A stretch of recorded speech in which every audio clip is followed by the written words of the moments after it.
Dice, aunque no puedo ver sus rostros porque están con la camarita apagada, pero yo sé que están ahí, ¿sí? Me encantaría que todos tengan su camarita abierta, por lo menos a la hora del sermón, pero porque yo los estoy mirando, ¿sí? Yo traigo aquí mi monitor y lo estoy viendo. Así que el Señor les bendice a cada uno de ustedes y también a los hermanos que están en la llamada. Y otros que a lo mejor hoy día están viajando. Alguien me comunicó esta semana que iba a hacer un viaje. Así que el Señor les bendice, les guarda también. Mateo capítulo 7. Mateo, Evangelio según San Mateo, un libro biográfico, histórico. Para nosotros el Evangelio, pero técnicamente es eso, un libro biográfico. Ubique el versículo 21, por favor. Vamos a leer allí 3 versículos que llaman profundamente la atención, sobre todo los escritores y los revisores de la versión Reina Valera 60, porque le pusieron un subtítulo, ¿sí? Generalmente yo no los uso, pero hoy día me llamó la atención el subtítulo que está allí. Y alguien va a decir, pastor, ¿y por qué no usan los subtítulos? Porque los subtítulos no están en la Biblia original. ¿Ya? No sé si usted conoce, pero los textos originales de la Biblia no tienen ni capítulos, ni versículos, ni subtítulos. Eso es creación nuestra, para nuestra comodidad y para poder ubicarnos. ¿Ya? Así que les cuento eso porque algunos son demasiados jueces y dicen, y el pastor no considera los subtítulos. No, es que realmente cuando uno estudia la Escritura de manera real, concienzuda, ¿sí? Se va encontrando con cosas como estas. Y nosotros a veces consagramos demasiado este texto y lo que deberíamos consagrar y obedecer es la palabra de Dios, ¿sí? Amén. No los versículos, no los capítulos, no los subtítulos. Ok, pero eso para información general a usted le sirve, ¿ya? Así que no se asuste por allí, porque ya a esta altura del partido ya hay como 3 o 4 ediciones de Biblia que no traen subtítulos, solamente traen capítulos y no traen ni siquiera versículos, ¿ya? Para que ustedes sepan que no se asusten si usted abre una Biblia y dice, ¡y esta Biblia! No es la Biblia del diablo, ni estaba endemoniado el que la escribió, no, nada de eso. Es porque originalmente no trae esas divisiones. ¿Ok? Amén. Bien, me gusta a mí compartir lo que yo sé porque es mi deber. Versículo 21 entonces de Mateo, el Evangelio escrito por Mateo. Bueno, les comento, Mateo fue un cobrador de impuestos, era judío, pero curiosamente trabajaba para el imperio opresor, trabajaba para los romanos. Y por eso Mateo, los judíos no lo querían mucho. ¿Ok? Eso es otro dato más importante. Anoten ustedes, chiquillos. Les dije, hagan su cuadernito, traigan su cuadernito, vayan anotando, porque usted se va a olvidar de lo que yo les digo. Gracias por ese amén. Ok, bien, vamos entonces Mateo capítulo 7, versículo 21 al 23, y dice así la versión Reina Valera 1960. No todo el que me dice, Señor, Señor, entrará en el reino de los cielos, sino el que hace el que hace la voluntad de mi Padre que está en los cielos. ¿Está claro eso? Lo leo mejor de nuevo. No todo el que me dice, Señor, Señor, entrará en el reino de los cielos, sino el que hace la voluntad de mi Padre que está en los cielos. Muchos me dirán en aquel día, Señor, Señor, ¿no profetizamos en tu nombre? En tu nombre echamos fuera demonios. En tu nombre hicimos muchos milagros. Entonces yo, dice Jesús, les declararé, nunca os conocí, apartaos de mí, hacedores de maldad. ¡Wow! Oramos. Padre, gracias por tu presencia, por tu amor, gracias por la palabra tuya, el Evangelio de Jesucristo que tenemos en nuestro propio idioma. Gracias, Señor, porque yo sé que tú ya estás hablando a cada uno de nuestros corazones. Amén y amén. Bueno, esto solamente para los que anotan, los demás yo sé que lo van a olvidar. El Evangelio de Mateo fue escrito para los judíos. ¿Se entiende? Para el pueblo de Israel. Fue escrito para la iglesia, específicamente. Algunos extremistas dicen, no, pero es que fue escrito para el pueblo judío. No, fue escrito para el pueblo judío, para el pueblo de Israel, pero si yo eso lo traslado al tiempo de la gracia que estamos viviendo nosotros, fue escrito para nosotros. Diga, para mí. Y mire lo que dice el Señor aquí. Se lo voy a leer en otra versión. Dice, no será el que me llame Señor, Señor, el que entre en el reino de los cielos, sino el que haga la voluntad de mi Padre que está en los cielos. Muchos me dirán ese día, Señor, Señor, y preguntarán, ¿es que no profetizamos en tu nombre? ¿Es que no echamos demonios en tu nombre? ¿Es que no hicimos muchas obras de poder en tu nombre? ¿Se da cuenta que es la iglesia la que está respondiendo? No son los, entre comillas, mundanos. Somos nosotros mismos que le estamos diciendo al Señor ahí, Señor, nosotros profetizamos en tu nombre, hicimos milagro en tu nombre. Señor, ¿y sabe lo que dice el Señor? Dice, y ese día, entonces les comunicaré públicamente, no os conozco de nada, alejaos de mí, obreros de iniquidad.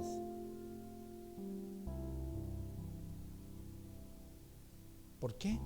¿Qué pasó?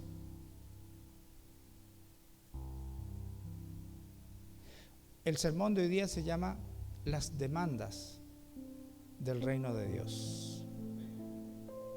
Porque el reino de Dios tiene demandas. ¿Y qué son? ¿Y qué es una demanda? Para que usted lo entienda. Bueno, algunos han ido a demandar a la comisaría, sí. Eso es una demanda, sí, está bien. Porque jurídicamente eso es una demanda. Pero la demanda es, por ejemplo, cuando nosotros utilizamos esta palabra para solicitar cualquier cosa, para hacer una petición urgente. Eso es una demanda. O también para suplicar, también es una demanda. Eso es demanda. Es cuando usted dice, ¿sabe qué? Yo te pido que hagas tal cosa. Usted está demandando. Eso es una demanda. Entonces, es una solicitud, es una petición, es una súplica. Quien demanda solicita que se le entregue algo, que se le haga algo en particular, o que se le devuelva algo, que se le dé algo. Desde el punto de vista jurídico, nosotros entendemos muy bien lo que es una demanda, por lo menos. ¿Sí? La demanda es una petición con exigencia que se realiza ante un juez y exige el cumplimiento. Es una obligación, también se puede llamar resarcimiento de un daño o del pago, una indemnización. Entonces muchos de nosotros hemos practicado esto y yo sé porque algunos de ustedes lo conozco. ¿Sí? Algunos me han pedido, pastor, ore por favor porque acabo de hacer una demanda. ¿Para qué? Para que se cumpla tal cosa. Y otros me han llamado y me han dicho, pastor, gracias, porque ese día que oramos juntos, sí, Dios respondió y la demanda salió a mi favor. ¿A cuánto le gusta que las demandas salgan a su favor? Levante la mano, por favor. A todos nos gusta que las demandas salgan a nuestro favor. Entonces, hay dos grandes verdades en este pasaje. Uno, no hay más que una sola manera que se pueda demostrar la sinceridad de una persona y esta manera es su conducta. ¿Entendió eso? No existe otra forma de demostrar sinceridad si no se demuestra con lo que yo hago, No es solo con lo que yo digo, ¿sí? Las palabras bonitas nunca pueden ocupar el lugar de las verdaderas palabras, de quién soy yo. Usted puede decir cosas muy bonitas, pero con sus acciones usted las puede estar borrando. ¿Sí? ¿Ha escuchado? Hay un dicho popular por allí que usted escribe con la mano y la borra con el codo. Es lo mismo, es exactamente lo mismo. Usted está diciendo cosas bonitas, pero las está borrando cada vez que usted hace cosas. Amén. ¿Me está entendiendo? Entiéndame, yo le pido por favor, estoy pidiendo una demanda, que me entienda, que me comprenda, porque si no, estar aquí sería perder el tiempo.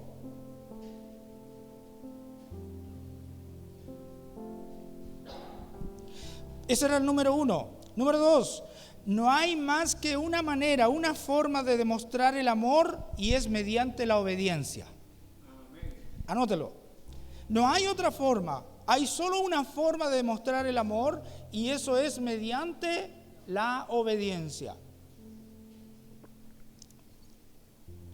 No tiene sentido el decir que amamos a una persona y luego hacemos cosas que quebrantan el corazón y las emociones de esa persona. Si yo sé que estos sermones no son para decir amén, si yo sé. Estos sermones son para acá y para acá. Amén. Un ejemplo, cuando éramos niños nosotros solíamos decir probablemente, mami, te quiero, mami, te amo. Pero yo personalmente recuerdo haber escuchado a mi mamá susurrar, ¿cómo me gustaría que me lo demuestres un poquito más? ¿Qué es lo que esperaba la mamá? No palabras. ¿Qué esperaba la mamá? No palabras. Esperaba la mamá obediencia, acciones, hechos concretos, no palabras. Esa es una verdad. Esa es una verdad. Te lo digo yo, tengo 53 años. Mami, te quiero. Mami, papi, te amo. Y sobre todo cuando llega ese regalo esperado, anhelado, ¿sí? ¿Qué hacen los hijos? Sí, oh, tú eres el mejor, tú eres el más grande, ¿cómo te amo, papá? Tú eres el superior, el máximo, tú eres el Superman. Pero escuchen el susurro, me gustaría que lo demuestres un poquito más. A veces así actuamos con Dios. A veces así actuamos con Dios. Diga, así actúo yo con Dios. Yo actúo así con Dios, muchas veces. Claro, esperamos la respuesta porque nosotros en nuestra, entre comillas, amor, deseo hacia Dios, esperamos que Dios nos responda. Y algunos de ustedes me han dicho, pastor, pero es que Dios no me escucha. No le voy a pedir que levante la mano, pero cierto que a veces cuestionamos porque nosotros somos demandantes. ¿Ha escuchado usted hablar a madres o usted decir qué mimado que es ese niño?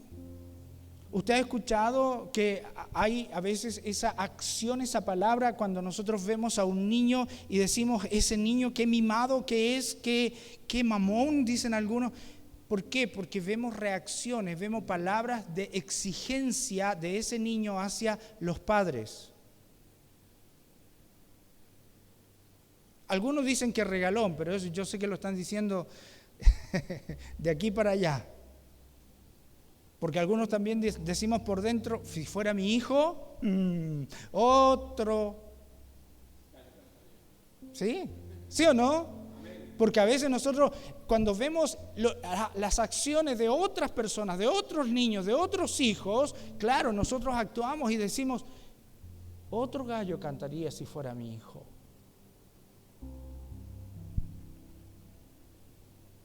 Pero a veces nosotros nos comportamos como niños mimados con Dios. Si Dios no me responde, es porque Dios no me ama, pastor. Si Dios no me responde, es porque Dios no me escucha, pastor. Si Dios no responde mi deseo, si Dios no cumple, es porque Dios es malo. Esta semana estuve hablando con un amigo y me dijo, ¿sabes tú, David, que llegó un momento que mi hijo me dijo, papá, estoy cansado de orar, Estoy cansado de pedirle a Dios. Estoy cansado porque yo ya llegué a la conclusión y ya llego a la conclusión que he decidido no creer en Dios. ¿Y sabe qué? Cuando nosotros como padres escuchamos esa frase,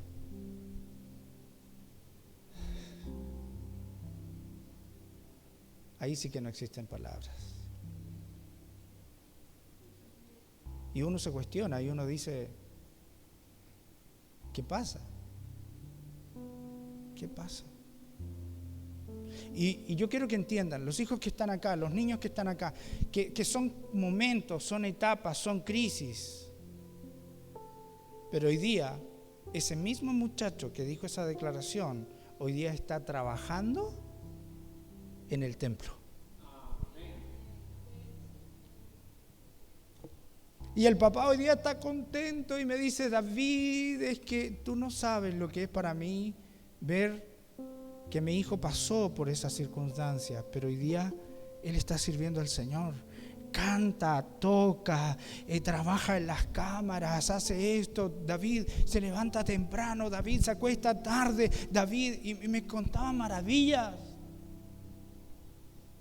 Pero a veces pasamos ese proceso. Amén. Pero eso pasa en Santiago nomás, no aquí.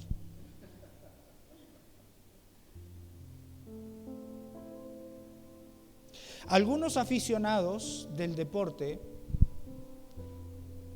suelen hablar, entre comillas, diga hablar. Algunos aficionados del deporte suelen hablar muy bien de lo que se debería hacer en la cancha. ¿Lo ha escuchado usted? Pero eso jamás quiere decir que ellos sean buenos jugadores.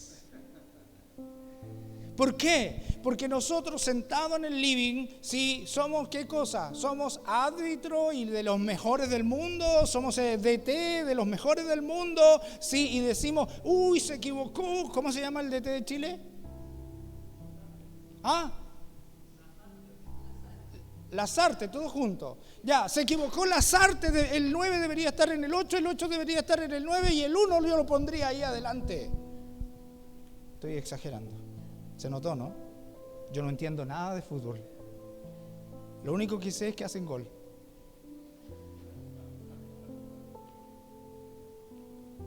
Pero no sé nada de fútbol. Pero yo hablo bonito. Entonces, sí, usted ahí sentado y mirando junto conmigo, usted diría, sí, pastor, amén, ¿cierto? Pero yo no sé nada de fútbol. ¿Cómo nosotros vamos a hacer lo que no sabemos?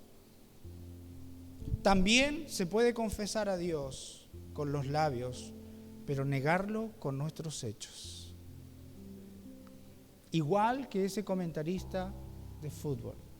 Podemos confesar a Dios con nuestros labios, pero con las acciones de nuestra vida nosotros podemos borrar. Y la gente se da cuenta.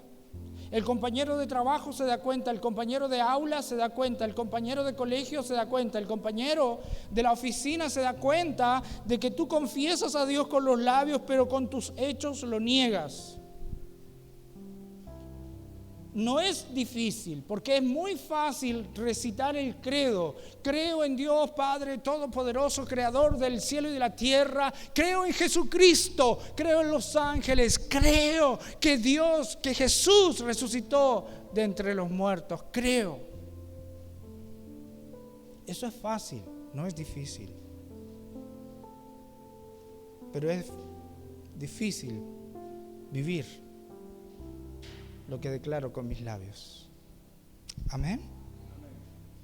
La fe sin la práctica es una contradicción.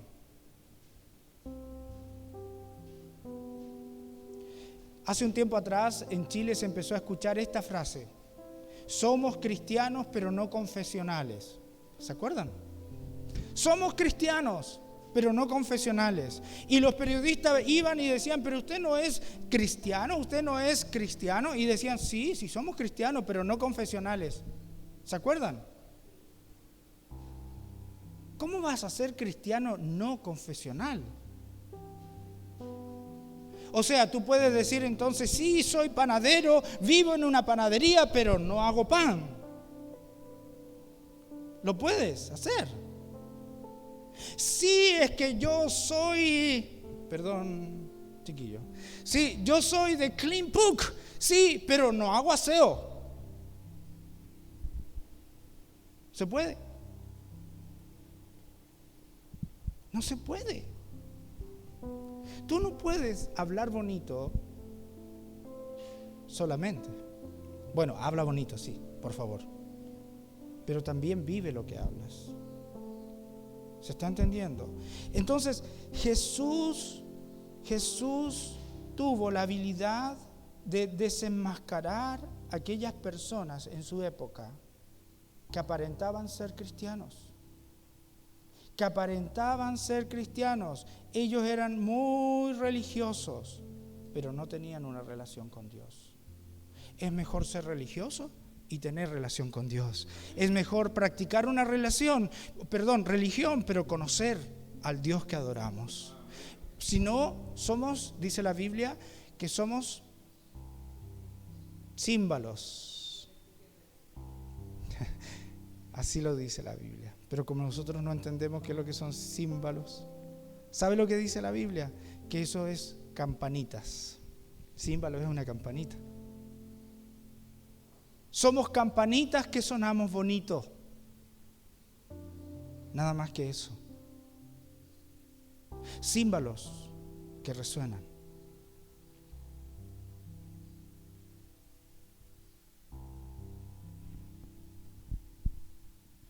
Jesús desenmascaró a los religiosos de su época.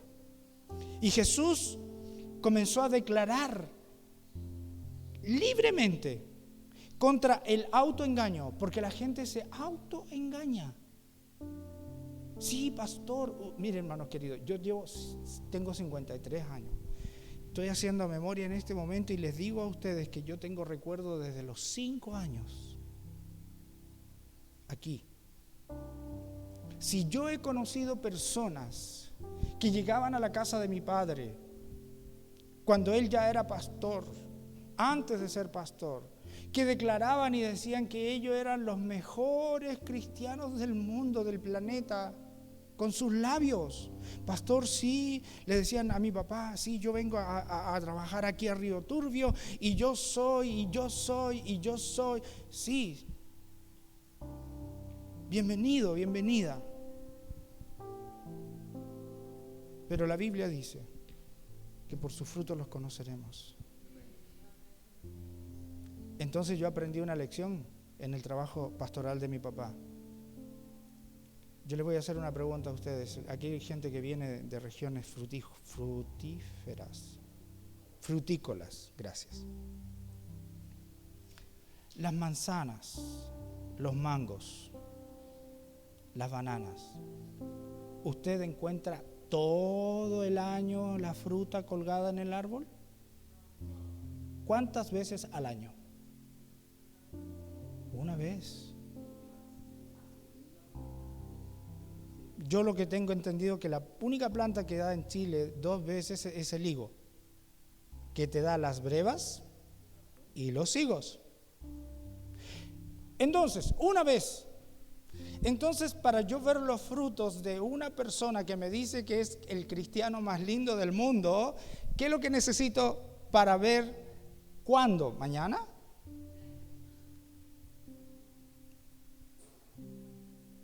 Un año. Porque dentro de un año, recién yo voy a ver qué fruto es. Y puede que me diga, pastor, usted va a recoger las mejores bananas de este árbol.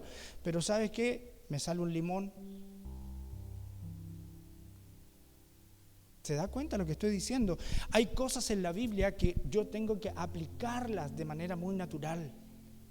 Y no ser tan espiritualista. Y no ser tan emocionalista. Porque hay una lógica. Por eso es que Jesús dijo, miren los árboles, miren las flores, miren las aves, miren los campos que están blancos para la cosecha. ¿Cuántas veces se cosecha el trigo en el año? una vez. Eso lo aprendí en el ministerio pastoral de mi papá y yo lo he aplicado en la congregación. Entonces, generalmente cuando alguien venía a mi oficina y me decía, pastor, yo vengo a Punta Arenas, bienvenido hermano, bienvenida hermana, sí, pero yo voy a necesitar que usted esté con nosotros mínimo un año. Y algunos se atrevían a preguntarme, pastor, ¿y por qué? Es que la Biblia dice que por sus frutos los conoceréis. A no ser que usted sea un higo, me va a dar brevas y me va a dar higos. ¿Ves qué sencillo? ¿O no es sencillo? Sencillo. El problema es que nosotros hemos complicado el evangelio y lo hemos espiritualizado y lo hemos llenado de mitos. Pero la palabra de Dios no tiene mitos. La palabra de Dios para mí es real. El problema es que yo debo empezar a vivirlo. Amén. Jesús entonces te alerta y me alerta a mí del autoengaño y me dice, no te engañes, ten cuidado. La profesión o la mera profesión verbal, es decir, lo que yo hablo de la fe sin obediencia a la voluntad de Dios, no funciona. Me está diciendo Jesús lo que acabamos de leer. Literal. Dice, no todo. Mira, parte el Señor diciendo, no todo aquel que me dice Señor, Señor entrará al reino de los cielos. Y lo aclara, dice, solamente entrará al reino de los cielos el que haga la voluntad de mi Padre que está en los cielos. Qué tristeza será para muchos pastores o para muchos hermanos cuando lleguemos al cielo. Muchos pastores que no verán a sus hermanos que se congregaban en la congregación y muchas iglesias que no verán a sus pastores. No lo digo yo, lo dice Dios. Porque la Biblia dice, no todo aquel que me dice Señor, Señor, entrará en el reino de los cielos. Entonces, una fe verbal no sirve sin la obediencia a la voluntad de Dios. Es posible que hasta la persona se engañe a sí misma, pueda ejercer un ministerio espectacular, sea usado con autoridad a través con la misma escritura que tú y yo leemos y lo puede hacer en el nombre de Jesús, pero sin caminar en la senda de la obediencia. ¿Recuerda usted que Isaías lo dijo? Que hay una senda que es el camino de la santidad. Y mira lo que dice la Biblia, pero si tú transitas por esa senda, obedeciendo a Dios, aunque seas torpe, no te perderás. Isaías lo dijo, lo profetizó para nosotros, dice, yo conozco una senda que es el camino de la santidad. Una sola senda, no hay dos. Y dice que si nosotros caminamos por allí, aunque seamos torpes, no nos extraviaremos. Cuando yo leí y estudié ese pasaje la primera vez de mi vida, debo haber tenido como 15 años, les digo, lloré. Era un niño. Lloré. ¿Saben por qué? Porque a mí muchas veces me dijeron torpe.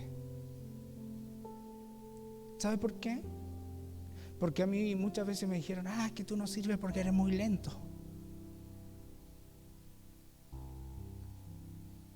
Pero el Señor me dice, aunque seas torpe, no te vas a extraviar. Aunque seas lento, no te vas a extraviar. Si caminas en la senda de la santidad.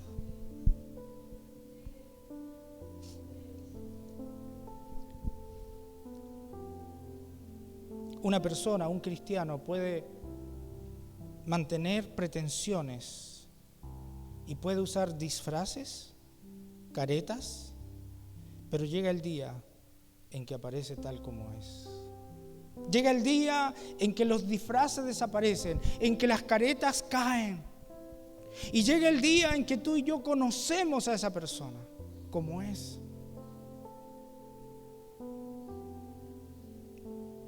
El Señor dice lo siguiente. El salmista escribe en el Salmo 139 diciéndole a Dios: tú disciernes mis pensamientos desde lejos. O sea, nosotros a Dios no lo podemos engañar. Usted puede engañar a los hombres, a las mujeres, usted puede engañar al patrón, usted puede engañarme a mí, usted puede engañar a todo el mundo si quiere. Pero a Dios no, porque Él discierne, Él conoce nuestros pensamientos. Ninguna persona, escúcheme bien, ninguna persona, me gustaría pegar un grito grande, cosa que todo el mundo escuche, ninguna persona puede engañar a Dios. Nadie puede engañar a Dios. Dios jamás será engañado. Él guardará silencio, sí, probablemente, pero jamás lo vamos a engañar. Jamás. Jesús es un experto en descubrir el corazón de las personas. Jesús es un experto en sacar esas caretas, pero también es un experto para enseñar con alegorías. En su época lo fue.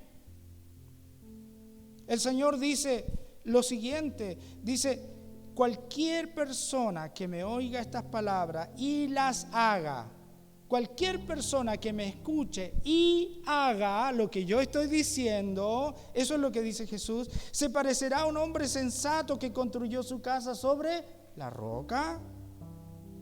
Cuando vino el viento, cuando vino el tsunami, cuando vino la tempestad, su casa no se cayó, no se movió, pero todo lo contrario, es aquel insensato que no escuchó lo que yo decía, dice Jesús, yo estoy parafraseando, entonces construyó su casa sobre la arena. ¿Y qué pasó? Vino el viento, la lluvia, vino la subida de mar y su casa se derrumbó. Jesús es un experto. Jesús era admirado por las personas.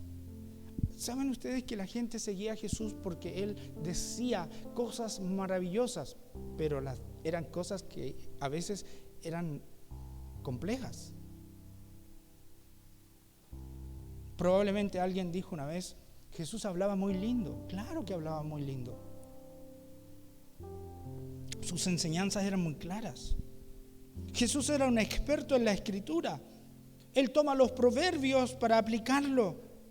Por ejemplo, hay un proverbio que dice: cuando pasa el torbellino, el malo no permanece, pero el justo está establecido para siempre. Ayer pasó un huracán en Kentucky, en Estados Unidos, por varios lados más, pero Kentucky quedó destruido. ¿Se dan cuenta? Y uno puede decir: ¿y ellos que constantemente están siendo azotados, qué pasó? No se advierte el peligro, porque no saben por dónde va a pasar el huracán. Ese es el problema. Por eso es que tú y yo debemos estar plantados, ¿dónde? En la roca, que es Cristo. Sí, no solamente palabras, sino que construye tu casa en la roca. Pero Jesús también era experto en la vida. ¿Y sabe por qué? Porque Jesús era hijo y era un artesano. Era un carpintero. Él se creció viendo a José, su padre, sí, hacer sillas, hacer mesas y qué otras cosas más habrá hecho, camioncitos, sí.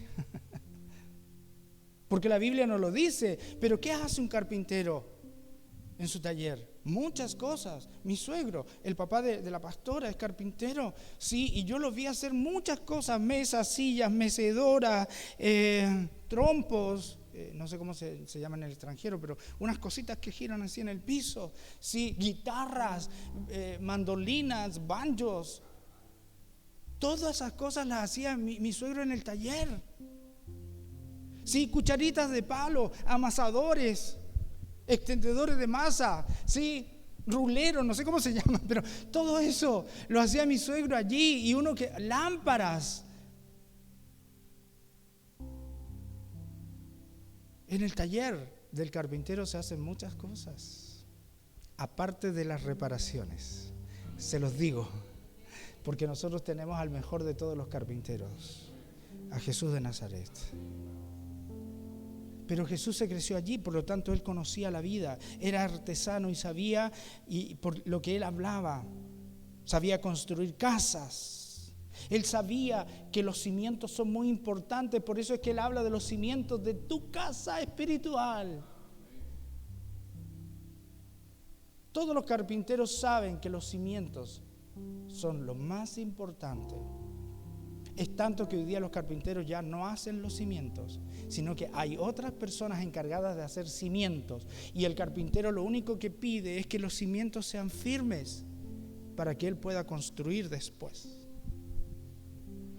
Amén. Jesús demanda dos cosas y ya termino. Anótelo. Primero demanda que le escuchemos. Te pide por favor. Te lo pide una y otra vez, escúchame, escúchame, escúchame, escúchame. Esta mañana te está volviendo a decir, escúchame, escúchame, escúchame por favor, escúchame. Jesús pide eso, nos demanda que le escuchemos. Y lo segundo que demanda es que hagamos lo que escuchamos. Esa es la demanda del reino. Es tan sencilla, número uno. Número dos. Y usted me dice, pastor, y claro, me tuvo 20 minutos, más, media hora, pastor, me tuvo aquí para terminar diciéndome que tengo que oír y que tengo que hacer. Sí, Señor. Amén. Póngase de pie, por favor.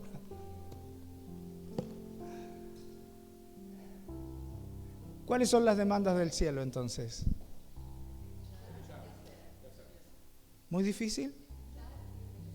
Escuchar y obedecer. Y curiosamente en el original del idioma hebreo, obediencia significa oír inteligentemente. ¿Por qué no levantas tus manos y haces un compromiso con Dios? Y le dices a Dios, a partir de hoy día, yo quiero escuchar tu voz y quiero hacer tu voluntad. Me voy a convertir en aquel varón y en aquella mujer que escucha y que hace, que escucha y que hace. Eso significa obediencia, obediencia, obediencia, obediencia, obediencia. Nosotros vamos a ser hijos obedientes. Haga ese compromiso con Dios. Diga, yo quiero ser un hijo obediente. Termino con esta frase: la obediencia salva vidas. La obediencia salva vidas. Por eso es que Dios quiere que tú seas obediente. ¿Sí? Que no solamente escuches, no solamente leas, sino que sea obediente. Y si no entiende, escríbeme un WhatsApp. Yo como pastor estoy dispuesto a ayudarte. Y aquí hay gente que sabe lo que yo digo. Sí, cuando usted no entienda lo que yo digo, usted me escribe y me dice, pastor, ¿por qué? ¿Qué es lo que dice acá? Sí, yo le puedo ayudar, para eso estoy yo acá. Hágalo con confianza. Todos ustedes tienen mi WhatsApp, ustedes me pueden escribir, pero ¿sabe por qué? Porque yo y Dios queremos que usted sea obediente. Dios y yo queremos que usted sea obediente. ¿Y sabes qué? La obediencia atrapa la bendición. Ah, sí, porque si tú tienes un hijo obediente, ¿qué haces con él? Un buen dato para los chicos que están acá. Cuando nosotros somos obedientes con los padres, sí, los padres nos premian. ¿Y sabes qué? A veces ni siquiera tú le pides a papá. ¿Cierto, Adi? A veces tú ni siquiera le pides a papá, pero el papá te sorprende. ¿Sabes por qué? Porque el papá te está observando. Y en esta hora Dios te está observando lo que haces aquí, pero te está observando también en la casa, te está observando en el colegio, te está observando, sí, la obediencia a su palabra, el compromiso a su palabra, el compromiso a su reino.